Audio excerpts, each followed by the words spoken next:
someone that actually loves you doesn't need anything from you. If you've ever wondered why more than 50% of the human population ends up divorced, the other 50%, half of them aren't happy in their relationship, the reason why is because love isn't the foundation of the relationship. Need is. All of what you're attracting into your life comes from what you feel about yourself. Everything that you know, think, and more importantly, feel about love, you learn from your mother and father. We either mirror or rebel from what we learned from our parents. All fear is actually a distorted version of love. And so your father, in his own way, cared about you so much that he taught you that you gotta go out there and you gotta make it happen for yourself. And so what did you learn about life? Life equals struggle. Life equals effort. Real love cannot exist through need.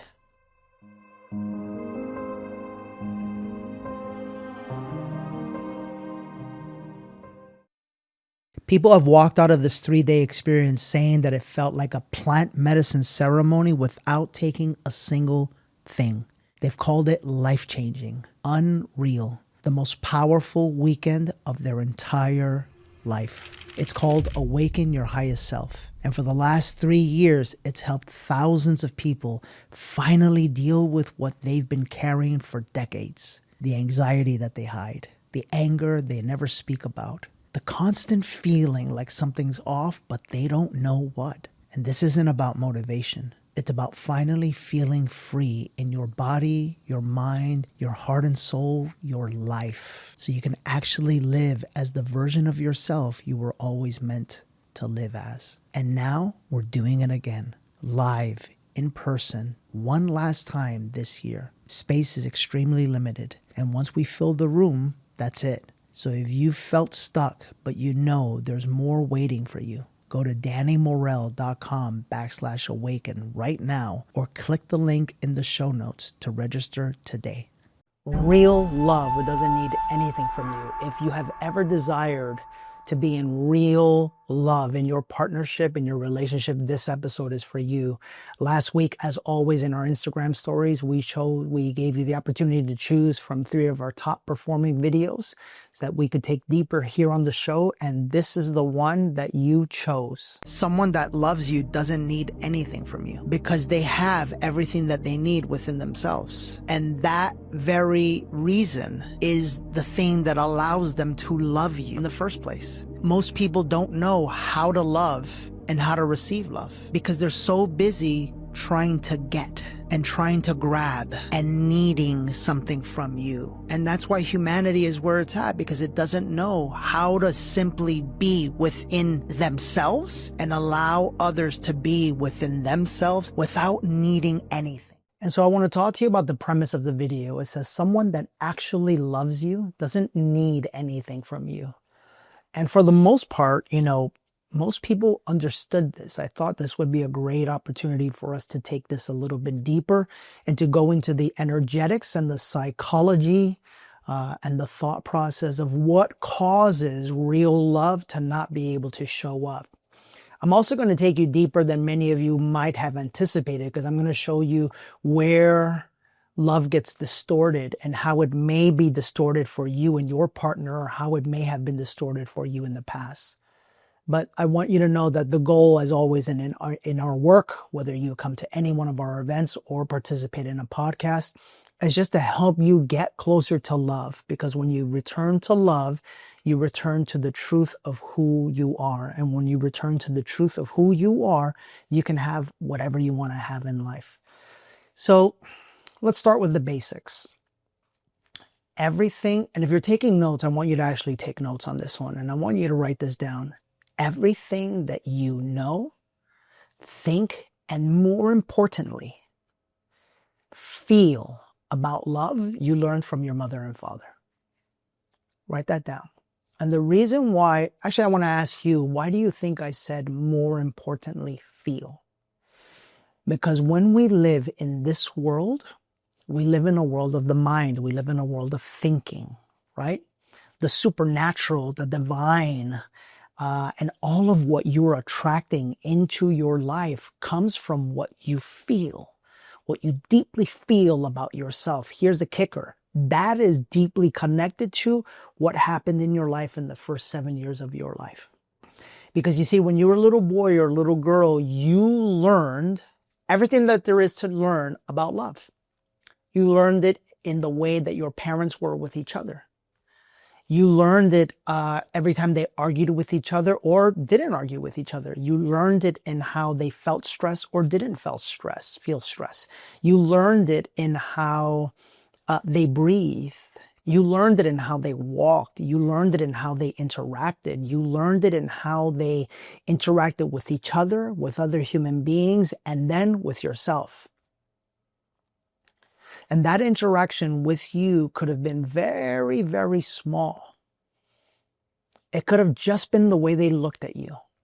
Think about this for a second. Your mother and father, you've heard me teach this before, are the physical embodiment of God to you when you're a child.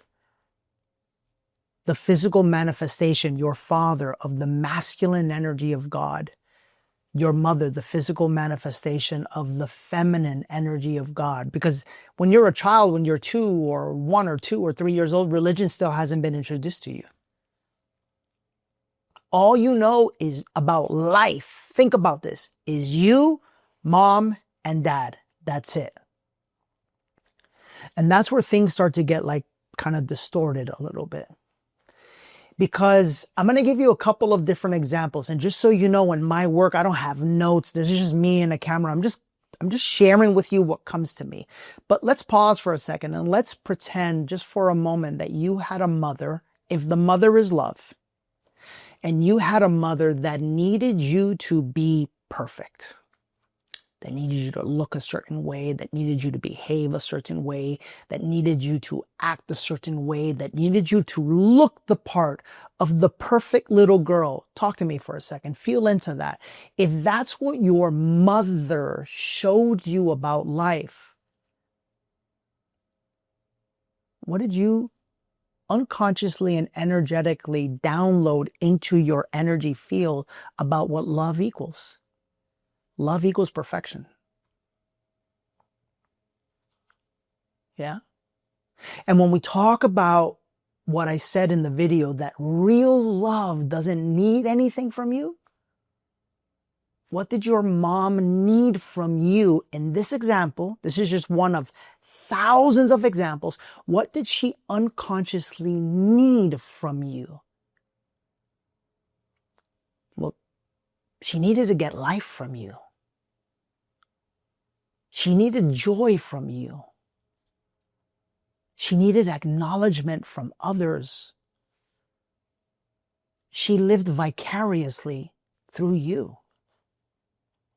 So unconsciously, what did you learn about life? Man, life equals pressure.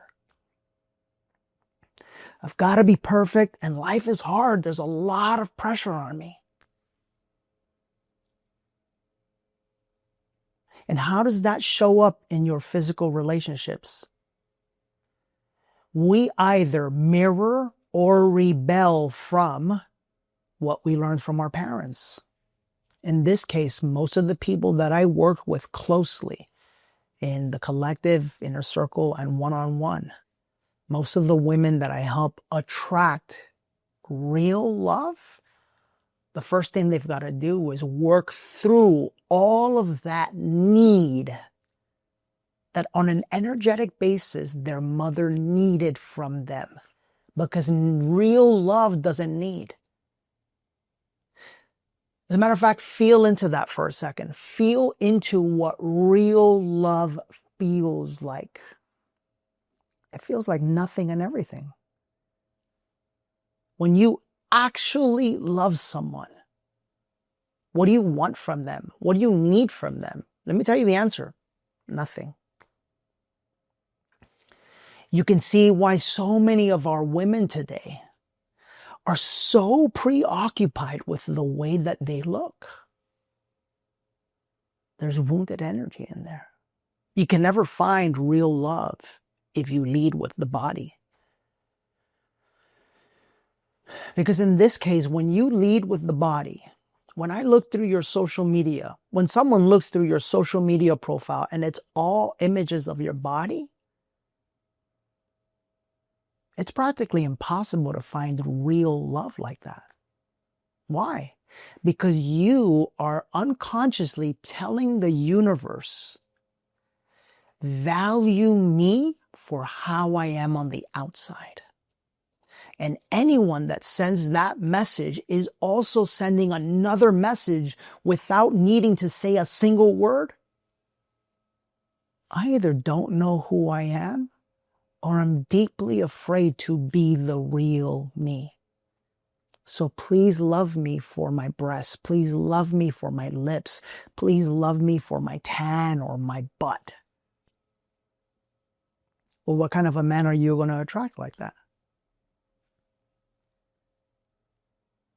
A man that can love you for who you are? A man that vibrates at the same energetic field as that. A man that needs to have a certain type of looking woman to validate the show that he is putting out into the world. This is why I tell you, real love cannot exist through need. A nice show can exist, but real love?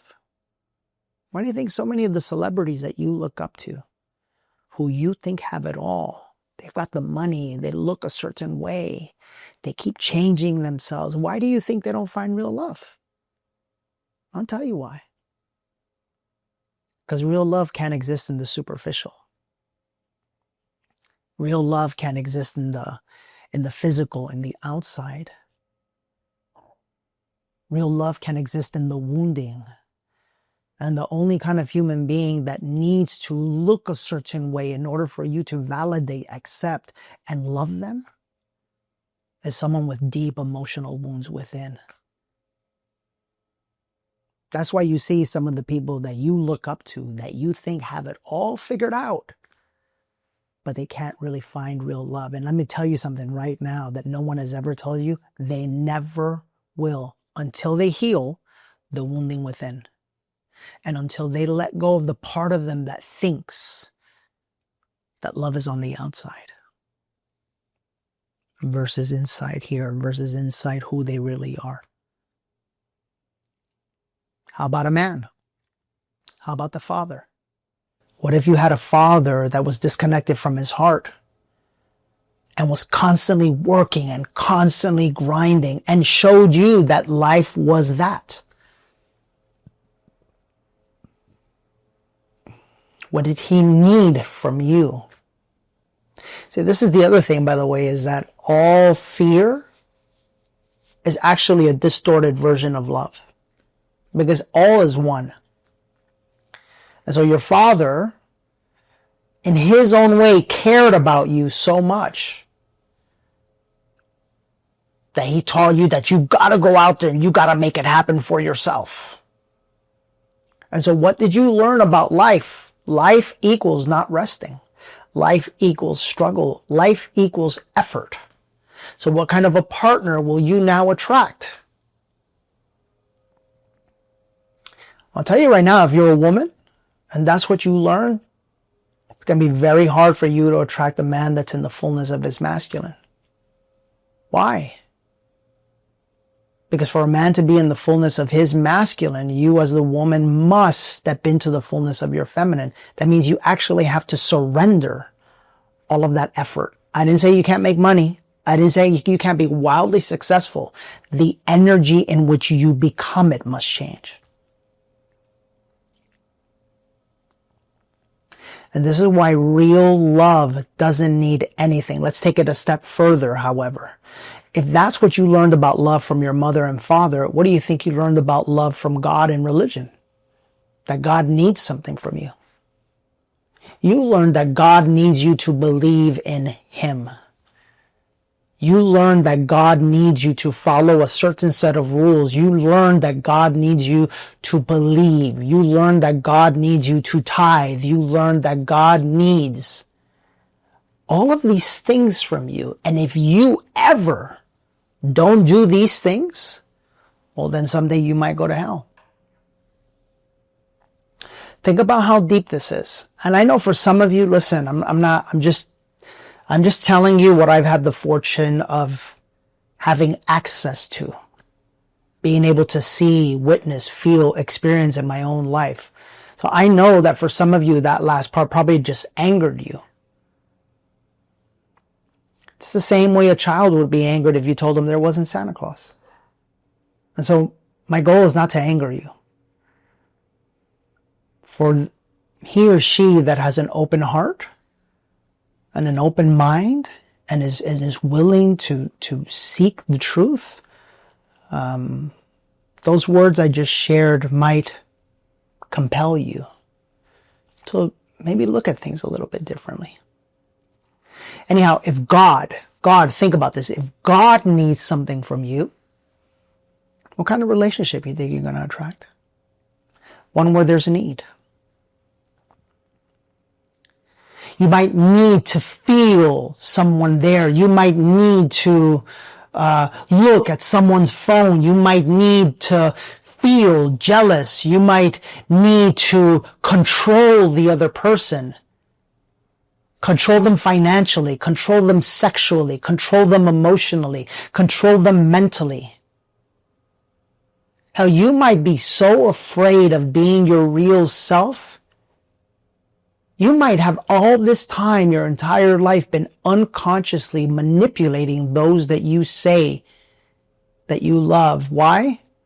Because those that loved you manipulated you in the same way.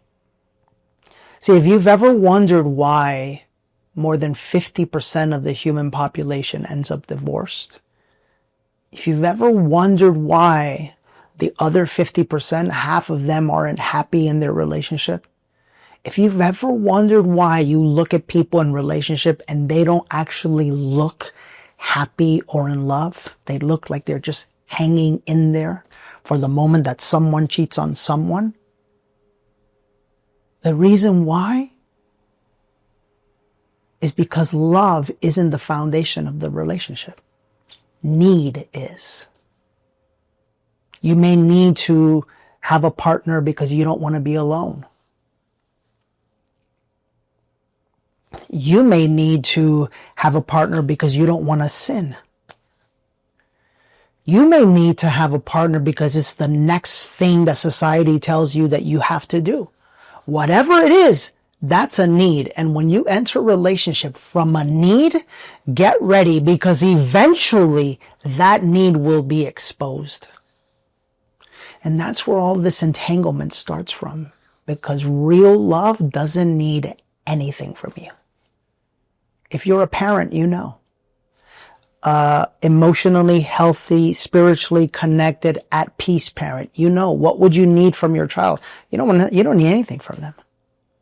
You just want them to be their best version of themselves. That's what God wants for you. That's what religion doesn't tell you. And so understand this, is that the underlying dynamic that's been going on between you and your relationships and you and the partners that you choose is need. And now you know why. And you might be wondering, okay, Danny, how do I fix this? Start to go back into the parts of your life when you were a child and start to see what you learned that love was from your mother and father. Because if it was anything other than peace, presence, and allowing you to become who you were intended to become, there's some energy there that you've got to clear up. And until you clear it up, you're going to keep attracting the relationships that you attract. And that's what we work to do with people like you, people that are ready to do that work. It's the work that Jen and I are committed to doing. And so I know that I think close to 1,000 of you have already signed up to join us on November 8th at Heal Your Masculine and Feminine. If you haven't yet, please do so. We have an incredible offer. You stay till the end and it doesn't meet your needs, we'll just give you the money back. It'll be one of the most powerful day-long experiences you've ever experienced. And in that, we're going to take you deep into the divine, using the breath to help you to see what you've been unconsciously carrying in your life since you were a little boy or a little girl. So in closing, grab a pen and a piece of paper. And I want you to write down the word need on the left, and I want you to write down the word love on the right. And I want you to be honest with yourself. I want you to be honest with yourself about all the things that you unconsciously and energetically need from a partner right now. Do you need them to check in? Do you need to know where they are? Do you need them to ask you if they can go somewhere? Do you need them to be a certain way? Look, as I'm saying this, I'm just going to be honest with you. Get ready, because some of you are in relationships that when you really ask these questions, you're going to start to see some things come up. This is the beauty of relationship, however. This is the opportunity for both of you. For both of you to come together and ask these things together and not take things personally. Just be honest with each other about what your needs are. Part 2, where did that need come from? Where did you learn that? Where did you learn that love equals need? And part 3, well, what would life look like if you no longer needed anything from your partner or your potential future partner? Jen this weekend was in New York with her friends. She didn't have to ask me. That's not love. No one controls anyone. No one's parent. We're individuals that choose to be together. And as such, we're completely free to live the lives that we want to live, both as individuals and together as a couple. I can't wait for you guys to kick off season 2 of Finding the One with you. If you're new to our work, Jen and I have a podcast. I would recommend that if you want to get started with the journey, you go watch season number 1. It's on YouTube. Just look up Finding the One. Subscribe to season 1. We've recorded 6 or 7 episodes from season 2 already. It's going to be launching here within the next 3 weeks. Click subscribe while you're there, and get ready, because it's going to be deep conversations about what's underneath most of our relationship issues. One more thing, for those of you that are watching here on YouTube, I want to say thank you, because we love seeing all of your comments. We love seeing how much the podcast is really having an impact on you. And if you don't already do so, please subscribe so that you never miss another episode. And if you're not following us on Instagram, go do that, because every Monday I ask you, what do you want the show to be about? And I come here and I just film a little episode based off of what you, or the most of you, say you want to learn about. Remember something: real love doesn't need anything from you. Real love allows, and pain controls. We'll see you next week.